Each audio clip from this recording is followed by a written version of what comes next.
for an off licence at the Taupiri Service Centre, Taupiri. So we have a couple of issues, of which one we need to have Miss Mail present, and the second one is yesterday there was some reference to a resource consent which specifically allowed a bottle store. We have not seen that, and while we do not disbelieve anyone, we would like to see a copy of it. So Ms. Cow, you've raised the issue. So are you able to provide a copy of that resource consent? Yes, sir, I can. All right. Thank you. Well, at this stage, we were going to proceed with Ms. Mail as the lead on the submissions. She is not present. So we will then move to the inspector. Are you in a position to present your submission, sir? Yes, sir. All right, we'll hear them. Thank you. Have you got any? Have you got these written down? No, I haven't, sir. Well, I've got them written down in my hand. I haven't typed them out as yet. Sorry, if we can just pause you for a moment. Miss Mail's just come on board. So, are you with us for the duration, is Miss Mail, or just for 10 o'clock? I'll try and stick around for the duration. All right. So there's a procedural matter which we must deal with, and that is we did not swear you in for your evidence yesterday. So we're going to try and get around that by asking you to take the affirmation, and so I will put something to you. Do you solemnly and sincerely affirm that the evidence given to this hearing yesterday, the 14th October, was true and correct to the best of your knowledge and belief? Yes. A simple yes will do. Yes. Yeah. Thank you. Yes. Sir. Does anyone have a problem with that issue? No. Thank you for that. It's just one of those things that slipped by. So we've addressed the issue of the resource consent. Now, Ms. Mail, we were going to give you the opportunity to go first in presenting your submissions, which you've very, very kindly sent through in writing. So if you'd like to take that opportunity. Are you ready for it? 1 second, I just need to bring it all up. Sorry, I just finished a phone call and then jumped on. Right, we appreciate your position on behalf of the community. You're trying to do two things. So take your time, but we have your submissions. They have been circulated, I believe. Mrs. Cunningham is just not with us at the moment. So if we can go for it in your time.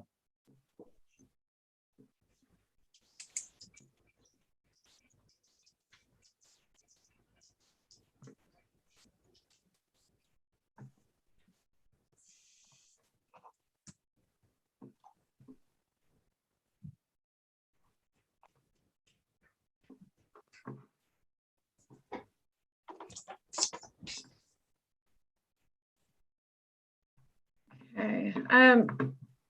Do you want me to read through all of it, or? I will take some lead from the rest. It's only just recently been received. Some may not have had the opportunity to read it. Okay. And therefore I'll ask Ms. Cow, would you like to go through the whole lot, or would you like it to be taken as read and for Ms. Mail to highlight the issues that she wants to highlight? I think we can take them as being read. Thank you. She can Sergeant. speak to them. Thank you, Ms. Cow. Sergeant. Sorry, yeah, we can take them as read. Thank you. Thank you, Mr. Inspector. And likewise, too. Thank you. And I hope the committee is comfortable with that. So, all right, Ms. Mail, we'll take your submissions received this morning, 15 October, as read. And please take the opportunity to highlight the issues that you believe need reinforcing to this morning. Okay, thank you. Okay, so the basically from the evidence of the applicant from yesterday. So can we just refer to paragraphs that you're highlighting? Okay. Right, so I'll start from page 7, paragraph 24. Thank you. So Mr. Mann gave evidence of his plans for the proposed store. He stated that he believed his customers would be commuters. He stated that he would be selling single sale cans of alcohol which were above 440 mils. He also stated that this was a bottle store and not a wine shop, despite being named as Taupiri Wine Shop. Mr. Mann has stated that although he would not sell alcohol to prohibited persons, namely minors and intoxicated people, after the alcohol leaves his store, it is not his responsibility as to how, when, or where that alcohol was consumed. He has no ability to ensure his product he is supplying does not cause alcohol-related harm. Mr. Mann believes that placing signs in his store which advise against drinking and driving is an adequate solution to deter people from drinking and driving. The applicant placed responsibility on his customers as to whether they chose to drink and drive after purchasing alcohol from his store, and that he has provided, from purchasing alcohol from his store, and that he has provided whether directly or indirectly. The applicant gave evidence stating that he is not responsible for his employees' actions. He believes it is not his responsibility if his duty manager, who is employed by him and trained under his training regime for his business, provides alcohol to an intoxicated patron or serves a minor on a premises that he owns. He places the responsibility on his employees. Mr. Mann stated that he would be assisting with operating the store. We also cannot guarantee that this would occur as the current COVID environment and regional lockdowns are unpredictable. Mr. Mann lives in Auckland and may not be able to assist with operating the store with the current border restrictions. The following just goes on into paragraph 30, 31 and 32, just relates to suitability and the concept of suitability, and that it is a broad concept and can take different matters into consideration when considering suitability. So I'll move down to page 9, evidence by the MOH. In paragraph 37, in our evidence, we provided information on the demographics of the Taupiri Lake Kainui statistical area and included a summary of socioeconomic deprivation for the immediate township of Taupiri. We also provided evidence of off licenses in nearby townships. This bottle store will be accessible to the residents of Taupiri, Ngaruawahia and Huntly, as the off-ramp the proposed bottle store is situated on provides access to these communities. If this license is granted, in total there will be 14 off licenses serving communities which are highly deprived. MOH submits that the vulnerability of the area in effect raises the likelihood of increased alcohol-related harm and loss of amenity and good order. Therefore, this high vulnerability should raise the committee's threshold regarding the appropriateness of granting this new off license. We submit that Mr. Mann has made no effort to liaise with the community of Taupiri. Council questioned MOH on whether the applicant was required to consult with the immediate community under the current Act. While this is not a requirement under the Act, the lack of communication with nearby communities, especially a community of significance to Māori, can go towards the test for suitability. MOH has provided evidence which concludes that these areas of high deprivation already have high statistics of alcohol-related harm through our emergency department data. In our evidence, we have provided data of motor vehicle accidents which resulted in a presentation to Waikato Hospital Emergency Department with the detection of alcohol. This also shows that regardless of whether alcohol was consumed under the limit or over the limit, the consumption of any alcohol will contribute to motor vehicle accidents. We accept that the applicant has appropriate training systems in place. However, the roster system provided by the applicant was inadequate, as staff are expected to work shifts of more than 4 hours alone. This does not provide adequate staff to allow for breaks without closing the store. Closing of the store for breaks cannot be guaranteed. The locality of the store is on an off-ramp on the Waikato Expressway inside the Waikato Expressway Service Centre, a place designed as a rest stop for travelling motorists. The applicant agrees that he will be providing alcohol to travelling motorists. In conclusion, the Medical Officer of Health remains in opposition to the application. So, in conclusion, the MOH submits the applicant is not suitable to operate an off-licence in this locality. There is a real risk of alcohol-related harm linked to the granting of this licence. On this basis, the application is not capable of meeting the object of the Act. For the above reasons, we submit that the application should be declined. Thank you, Ms. Mail. All right. We'll now go to the inspector. Thank you, sir. This application has provided, through its counsel, the required voluminous amount of documents and information, and has come close, as of yesterday, to demonstrating that he has the means to train sufficient staff to comply with the Sale and Supply of Alcohol Act. And he has provided, his counsel has provided additional information to that in respect to the roster today, which further helps address my objection, or sorry, opposition in respect to sufficient staff. In respect to the acceptance of a condition, as has just been alluded to, referred to in the MOH's closing submission number 30, in respect to the sales of beer, shots, and RTDs not being sold or available under the volume of 444 mils, I present as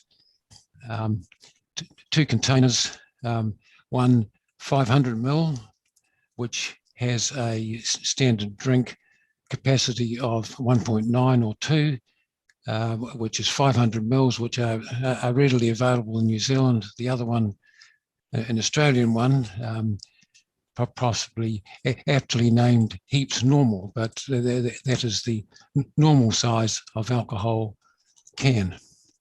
So if that condition is being formulated, it's a larger vessel, which is the European standard size of can or bottle, that is readily available and was actually mentioned in the brothers' a decision, the Kingfisher beer, readily available in supermarkets, which has an alcohol content of 7.2.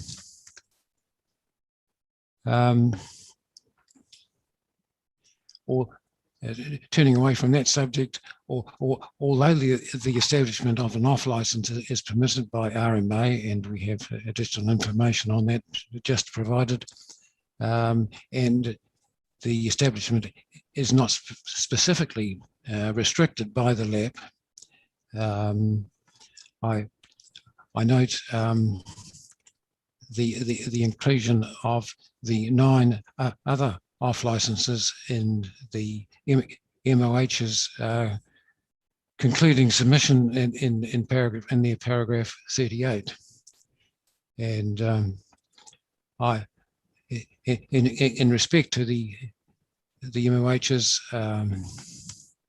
closing submission, I support the views in respect to the avoidance of harm in its widest sense, and suggest that this concept should be forefront in the committee's considerations. That serves my closing submission. Can I just ask clarity, please? Are you saying that you accept the new roster as provided this morning as being sufficient staff? And I believe from what I've seen of that, it's Mr. Mann only as the additional staff member. The MOH addressed the COVID situations and the ability to transfer across borders. Can you just give me some clarity, or the committee some clarity, please, as to how you see this operating if he cannot cross the border, as he cannot do now? Well, he should not be crossing the border. Well, yes, certainly while we're in a level 3, or while he may go back to level 4 in Auckland, he certainly can't reside in Auckland and service his license in Te Awamutu or any new license that's granted. All right, thank you. Was there any clarification coming out of that? No, thank you. Sergeant, now, just before we ask you to go into your submissions, you sent through a video after the conclusion of yesterday's hearing. I have looked at that video, and he have ruled that that will not be allowed into evidence or consideration by the remainder, or by the committee. So I will, in the phrases of judges I've heard say, I will disregard that. Yep, And it will not be put before the hearing today. that's no problem. Thank you. If there's anyone that's got questions about that, please ask now. No, all right. It's just you don't know what you don't know. So Yeah, we don't know, so. I'm not going to go into it because it's yeah, well, we'll just leave it at that. I'm not allowing it to be brought in. So, Sergeant, it's your opportunity. Thank you. Yes, good morning. So the submissions, final submissions for the police in regards to the Taukari wine shop application revolve around the applicant's evidence yesterday. In his evidence, he attempted to absolve himself of any responsibility in relation to the failed March CPO, placing blame squarely on his duty manager. This may be a lack of knowledge in relation to the Act, but it seems to be that he takes no responsibility for this action, although he is the licensee. Also in his evidence, he appears to absolve himself of any responsibility once alcohol leaves his store, stating that if people want to drink drive, they will. In his evidence, he U-turned and gave evidence on the spot in relation to his systems and processes, including a review of his roster and signage deterring drink driving. Police submit that the signage alone is not sufficient to deter drink driving. Rostering was only addressed upon police health revealing that appropriate breaks would not be taken in compliance with the law. At this point, council hurriedly put together a roster which in police's view is insufficient and does not cover the gaps that were originally found in that roster. Council has had ample time to review and make sure that the roster was up to speed. Submissions were made at an earlier hearing, and this was brought to their attention.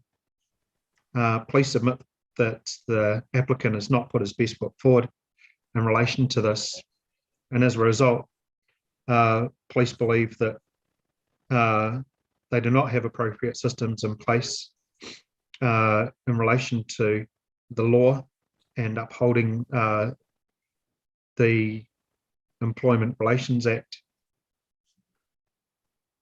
Police admit there is a heightened risk of harm in relation to this application, and it does not meet the object of the Act as a result. This is due primarily to the location, as police gave in evidence yesterday. Police submit that the proximity to the expressway gives opportunity for alcohol-related harm to occur, including drink driving, ram raid-style burglaries, and congregation of illegal street races. This effect will have a negative impact on amenity and good order of the site.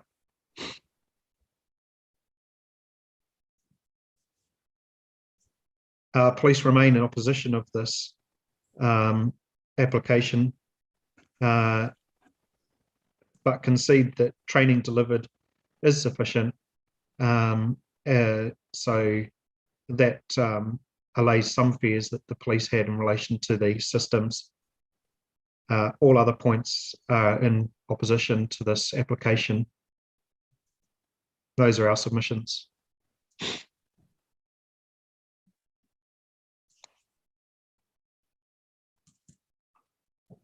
Has the committee finished writing the notes? No. Mr. Smith, you're okay? You've got your notes? Thank you. Well, thank you for that, Sergeant.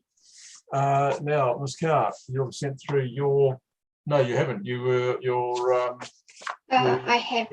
you have you? But has just let me just go across here and see if Mrs. Cunningham. And I have sent a copy of the consent as well.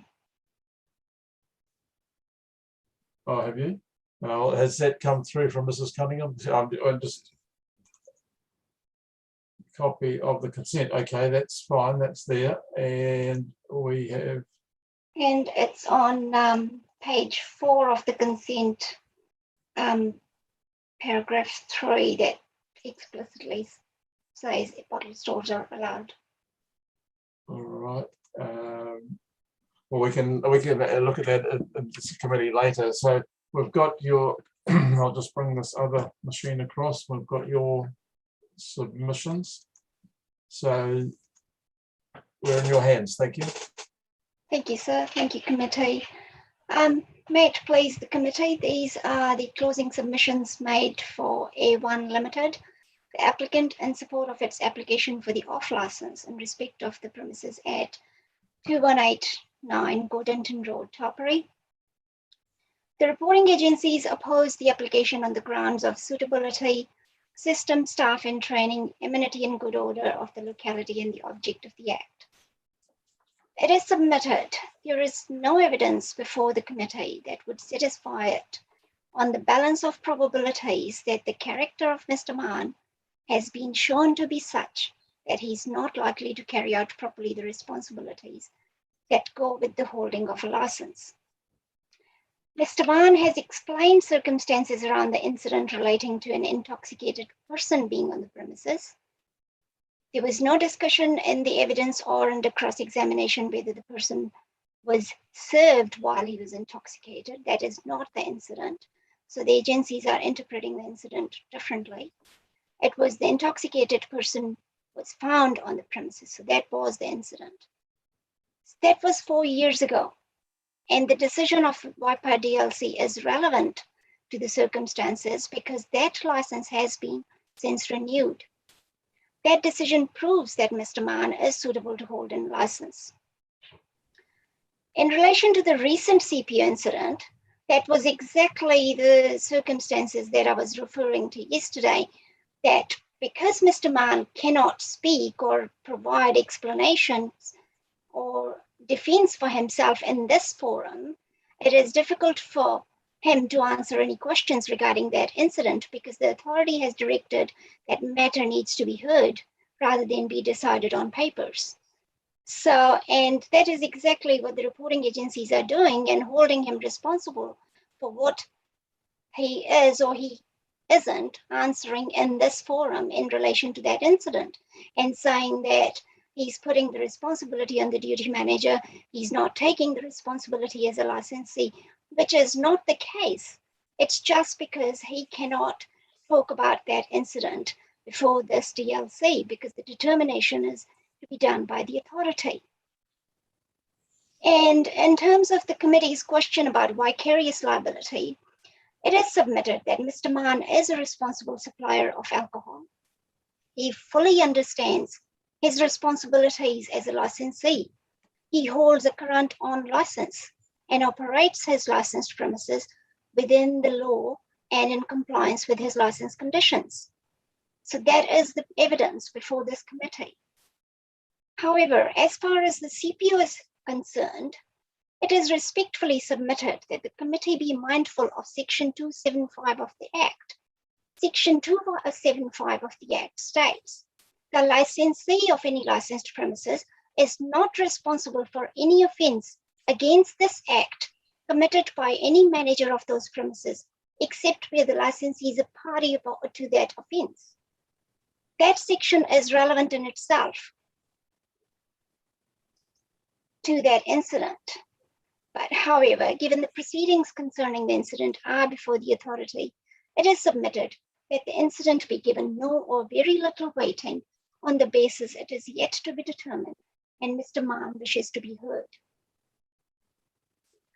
Ms. Mayall's closing submissions that Mr. Mann places responsibility on his employees are rejected on the basis that the matter in relation to the CPO has not been determined. Mr. Mann was not in a position yesterday to comment any further than what he has said about the incident in his evidence. He has been operating his own licensed premises for the past 4 years. It is submitted that the DLC hearing for a new off license is not an appropriate forum to make determinations on a CPO incident which is still to be determined. Under cross-examination, Sergeant Martin for the police and Ms. Mayall for the MOH have accepted that their concerns regarding the number of certified duty managers have been addressed with the applicant's proposal to employ 2 additional duty managers for the premises. I also know that it's 2 full-time duty managers, 1 part-time duty manager, in addition to Mr. Mann at the premises. And his wife also holds a current manager certificate. Licensing inspector has similarly confirmed he has no outstanding concerns regarding staff systems and training. The applicant has provided a revised duty manager roster this morning in support of the application. As intimated at the hearing, staff will take their rest and meal breaks in accordance with the shift duration and individual employment agreements. Just because we had 2 brother situation or there was one operator who wasn't operating in compliance with employment legislation does not mean that every licensee in this country is operating in those parameters or is operating in non-compliance with legislations or have no regard to legislation that they need to comply with. That is not the mindset we need to have. There needs to be open mind from the agencies to see what systems are being proposed and how they are going to be complied, rather than taking the reserved approach that, this happened in 2 brothers and this is likely to happen at every other bottle store application. So that is not the case here. Mr. Mann will be providing his staff rest and meal breaks in accordance with the law and with the shift durations. The proposed roster provided this morning covers the roster breaks, and there is always a duty manager on duty in those shift patterns that he's proposed. Again, he's not trading at the moment. He doesn't have the staff at the moment. It all depends on what the decision of this license application is going to be. So all those things need to be considered, and they are relevant considerations. Mr. Mann will be at the store at regular basis, as well as available as a duty manager to provide cover for 2-3 times a week. Ms. Mayall in her closing submissions raise an issue that Mr. Mann lives in Auckland and may not be able to assist with borders being closed and restrictions with the locals. It is submitted that Mr. Mann has a place in Hamilton. He lives for a period of time in Hamilton. So there are no issues in terms of Mr. Mann's availability despite the border restrictions. He has the place in Hamilton and he manages his TM2 premises. So that's where his base is in Hamilton as well. It's not simply just Auckland. So now turning to the concerns regarding rubbish and litter around the site. They have been addressed by the applicant's evidence showing that the site has no issues in relation to overflowing rubbish bins and litter. We also note that Chair's comment during Mr. Mann's cross-examined that his evidence says staff will pick up bottles and therefore it is an admission that there will be litter. It is respectfully submitted that Mr. Mann's evidence is in response to the concerns raised by the delegate from the MOH. And it's a measure as a responsible licensee and a business operator that he will put in place to make sure that the site is clean and tidy. It is by no means an admission that there will most certainly be rubbish bins overflowing and or that there will be litter around the site if this application is granted. Regarding the single sales of 440 ml cans, Mr. Mann explains that these products come in a 12 or 24 cans pack, and that in some instances, customers do not want to purchase a large quantity. Nonetheless, as accepted during the hearing, he will accept a condition that there will be no single sales of beers, RTD, or shots. He would, however, like the ability to sell single sales of craft beers. Applicant would accept a condition to that regard that there will be no single sales of beers, RTDs, or shots except craft beers. The location of the proposed premises has been the key issue in contention, in particular the proposed proximity to the service center on the same site. During the hearing, the issue about the site being a service station and that service stations are prohibited from getting an alcohol license under the Act was raised. Mr. Mann has responded to the questions from the committee, explaining that his store is not a service station. It is not in line of sight and is distant from the service station. It is relevant that the application is for a standalone bottle store off license. Proposed premises is about 80 meters from the service station on the same site. The authority's decision in GRD trading in Communities Against Alcohol Harm is relevant. That case related to an off-license renewal for Liquorland store. I think it is Papatoetoe Liquorland. The distance between the entrance to Liquorland and the petrol station shop entrance was the width of 3 car parks. There was one public objection on behalf of Communities Against Alcohol Harm, raising concern that an off-license should not be issued for this premises because the public can reach the premises directly from a petrol station. DLC declined the renewal. The applicant appealed to the authority. The issue on appeal before the authority was whether the proposed liquor store, by virtue of its location, is eligible to have its off-license renewed in light of Section 36F of the Act. The authority in that case considered the history of how Section 36 came about and noted that it is apparent then that the policy intent still did not go so far as to prohibit the issue of off-licenses where a person could leave a prohibited shop and then enter into a neighboring off-license premises. That arrangement not being in nature of shop within a shop. It also noted that what does not appear to have changed, however, and that was in context of the previous Sale of Liquor Act, however, is that an off-license could still have been issued where a person left a prohibited shop, now including a petrol station, and then enter into a neighboring off-license. In these situations, recognizing that Parliament prohibited the issue of off-license within petrol stations or where access to the off-license was possible in effect without leaving the petrol station premises, where a person is required to leave a petrol station before entering into a neighboring off-license, both physical separation and legal separation becomes relevant considerations. The authority allowed the appeal in GRD trading and the license was accordingly renewed. Applying the authority's reasoning in GRD trading, it is submitted that an off-license can still be issued in this location, given a person would have to leave the service station, which is a prohibited shop, and then enter into the proposed premises, neighboring off-license, which is 80 meters apart. And they are not in direct line of sight to each other. There is also legal separation between the two premises given the separate tenancies, and there are access ways, roundabouts in the car parks and things. The applicant's evidence is that it has a comprehensive alcohol management plan that identifies the risks associated with an off-license operation and guides staff to take appropriate actions so the sale and supply of alcohol can be undertaken safely and responsibly.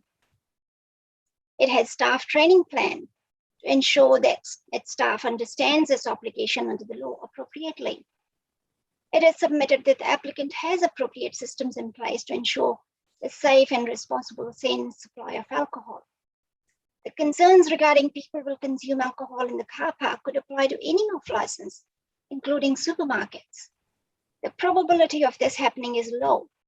Under cross-examination, Ms. Mail accepted that there are several bottle stores on SH3 and then SH1 in Huntley and Narwahia.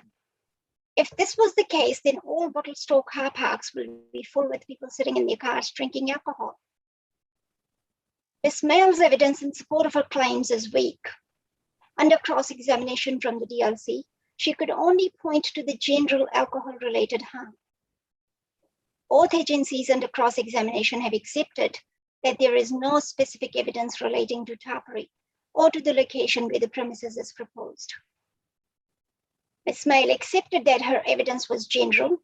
ED representations do not show where people have consumed alcohol, and that the figures simply record the residential addresses of people coming into ED. In any event, there were only 3 reports for Tarpary in the last 8 months. There was no underlying data to explain those numbers. It does not assist the DLC in assessing the risk of alcohol-related harm in this community. The map, which figure 4 was related to alcohol-related crashes, was for 9 years and shows 1 incident in 9 years, which was below the alcohol limit anyway. As we submitted in our opening submissions, the reporting agencies are making assertions as to what might happen. And we can also say that what might not happen. They have not produced any credible evidence to support their claims. Sergeant Martin's evidence in response to a question from Member Cameron was that Tarpary is less of a worry than Huntley and Narwahia. He also accepted that his issue was with the location of the premises rather than the premises itself. In terms of vulnerability of the community, Sergeant Martin gave evidence that Huntley and Narwahia are more deprived and that Tarpary has pockets of deprivation. The inspector's evidence is in line with the police that Huntley and Narwahia are more deprived communities. He also said that he wouldn't consider the community, which is Tarpary, to be vulnerable, but there are some problem drinkers. And to be honest, which community does not have those problem drinkers? Furthermore, the inspector said that the community is changing because of the new planned residential developments. Ms. Mail relies on the deprivation index score to support her claim that the community is vulnerable. Her evidence does not even go close to show how this community is vulnerable and how the grant of this license will impact the community. Her only basis is that it's significant Maori population. However, when we look at her evidence, the key demographics, her evidence at paragraph 4 of her brief of evidence notes that the majority of population for Tarpary area is European, 76.9%, followed by Maori, 28.9%. So in our submission, her evidence is contrary to her own data that she has provided. Regarding failing to communicate with the locality, Ms. Mail has accepted that the Act does not require the applicant to go door knocking in order to communicate with the locality. She has accepted that the applicant has followed the public notification process set out under the Act. The agencies have not produced any evidence of alcohol-related harm in this specific community. Their reports raise various suspicions, but it is submitted that suspicions is not evidence because in some cases, that is arguably all it is. The minimal evidence produced by the delegate is in a summary form, is not supported by underlying data. The agency's position is that premises could increase the risk of motorists and long-haul truck drivers potentially drinking and driving. It has submitted these concerns could apply again to any off-license. There is always risk of people drinking and driving. And that is another thing that agencies have conflated by saying that Mr. Mahan takes no responsibility and basically says, oh, people will drink and drive.